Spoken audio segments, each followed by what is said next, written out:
গত কয়েকদিন থেকে আমাদের এখানে রোদ উঠছে। ৪-৫ দিন থেকে রোদ উঠছে। আকাশটা দেখুন কত সুন্দর। আর জিগা গাছ যেগুলো, শীতের সময় এটা একদম একটা পাতাও থাকে না। সব পাতা পড়ে গিয়ে একদম বিদেশি গাছ হয়ে যায়, বরফ এলাকার গাছের মতো। অনেক সুন্দর লাগে দেখতে।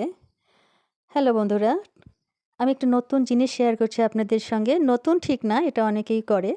আমি বস্তার মধ্যে গোবর সার দিয়ে বস্তা ভরিয়ে নিয়ে তারপরে সেটাকে ফুটো করে নিয়েছি। শিনটায় আগুন দিয়ে সমানভাবে করে নিয়ে এখানে রসুনের কোয়া দিয়েছিলাম। প্রত্যেকটা রসুনের কোয়া থেকে গাছ হয়েছে এবং অনেক সুন্দর হয়েছে।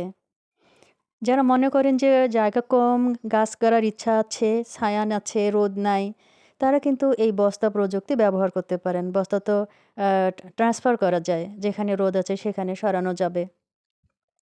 আর ফলনটাও ভালো হয়, দেখতেও ভালো লাগে, সময়ও কেটে যায়। পাশাপাশি বোতলের গায়েও তেমন করা হয়েছে। বোতলের ভিতরে গোবর সার দিয়ে সেখানে 9 o'clock ফুলের ছোট, ছোট চারাগুলো দেওয়া হয়েছিল চতুর্পাশ দিয়ে। এটাতেও সফলতা আছে, এটাও নিরাশ হয়নি। পাশাপাশি টবের মধ্যে এই যে করল্লা দেওয়া হয়েছিল, চতুর্দিকে নেট দেওয়া হয়েছিল।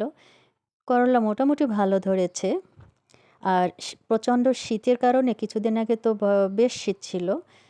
এই ঘন কুয়াশায় গাছে একটু কুয়াশাজনিত ঠান্ডাজনিত কারণে পাতাগুলো ফাঙ্গাস সম্ভবত অ্যাটাক করেছিল। তো আমাদের যে লোকাল প্রযুক্তি, গাছের পাতা ভেজা থাকতেই ছাই দিতে হয়। ছাই দিলে কিছুটা উপকার পাওয়া যায়।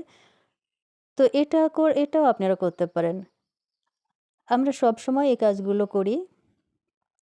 পেঁপে গাছও গাড়া হয়েছে টবে। তো এটাই ছিল।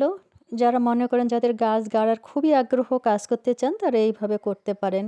অজুহাত দিয়ে লাভ নেই। অজুহাত ওটা একটা আ কাজ না করার একটা আ ছলনা আমি মনে করি। কাজ করতে চাইলে যেকোনোভাবে কাজ করা যায়। তো বন্ধুরা, আপনারা সবাই ভালো থাকবেন, সুস্থ থাকবেন, নিরাপদে থাকবেন এবং এভাবেই এই প্রযুক্তি ব্যবহার করে গাছের টাটকা জিনিস আপনারা ব্যবহার করবেন। পাশাপাশি পরিবেশকে দূষণমুক্ত করতে পলিথিনগুলো এভাবেই পুড়িয়ে ফেলবেন। সুস্বাস্থ্য কামনা করছি সবার। বাই।